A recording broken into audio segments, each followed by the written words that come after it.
তোমরা দুজন দুই টাইপের। এটা শুনে মাহি রেগে গিয়ে বলে, তুমি আমার সম্পর্কে কতটুকু জানো? থিরু বলে, আমি জানি তুমি কেমন ছেলে পছন্দ করো, আর আমি এটাও জানি তুমি আসলে কেমন টাইপের মেয়ে। তাই আমার কাছে মনে হলো ছেলেটার সাথে তোমার রিলেশনশিপ বেশি দিন টিকবে না।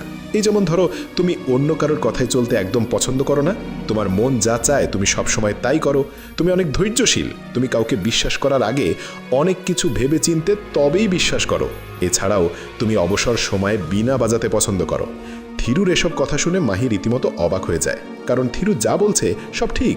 তখনই মাহি এটা বুঝতে পারে না যে থিরুর সাথে তার তো আগে কখনো পরিচয় হয়নি, তাহলে থিরু তার সম্পর্কে এত সব কথা কিভাবে বলছে। এমন সময় পাশ থেকে থিরুর আন্টি থিরুকে বাসায় যাওয়ার জন্য ডাক দিলে থিরু চলে যায়। দৃশ্য এখানে কাট করে পরের দিন একটি সমুদ্রের তীরে খেলার মাঠে আসে। থিরু বাচ্চাদের সাথে ফুটবল খেলছে।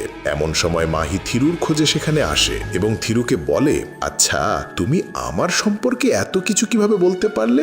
তোমার সাথে তো আগে আমার কোনো কথা বা পরিচয় হয়নি। তখন থিরু বলে, ঠিক আছে চলো কফি খেতে খেতে সব বলছি। দৃশ্য এখানে শেষ হয়ে বর্তমানে চলে আসে। আমরা দেখি ভাজরা কোম্পানির নতুন ট্রাকগুলো অতিরিক্ত মাত্রায় দূষিত ধোঁয়া ছাড়ার খবরটা মিডিয়ায় ফাঁস হয়ে গেছে এবং প্রতিটি নিউজ চ্যানেল খবরটা হাইলাইট করে প্রচার করছে। তো এমন জনপ্রিয় একটি কোম্পানি তাদের গাড়ি পরিবেশের জন্য ক্ষতিকর জেনেও সেটা সমাধান না করে বরং সেই তথ্যই গোপন রাখার চেষ্টা করছে।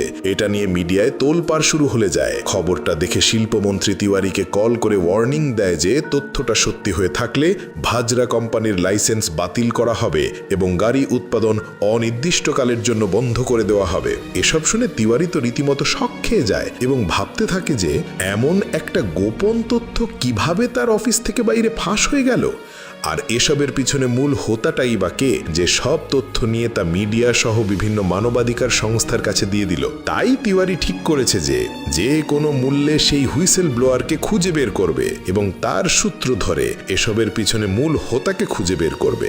আপনাদের বলে রাখি, কোনো প্রতিষ্ঠান বা কোম্পানির ভিতরে ঘটা কোনো অবৈধ বা অনৈতিক কার্যকলাপের তথ্য চুরি করে যারা বাইরে প্রকাশ করে তাদেরকে হুইসেল ব্লোয়ার বলে। তো যাই হোক, তিওয়ারি তার কোম্পানির তথ্য চুরি করা সেই হুইসেল ব্লোয়ারকে ধরার জন্য অর্জুন নামের একজন গ্যাংস্টারকে ভাড়া করে। এই অর্জুনের কাজই হলো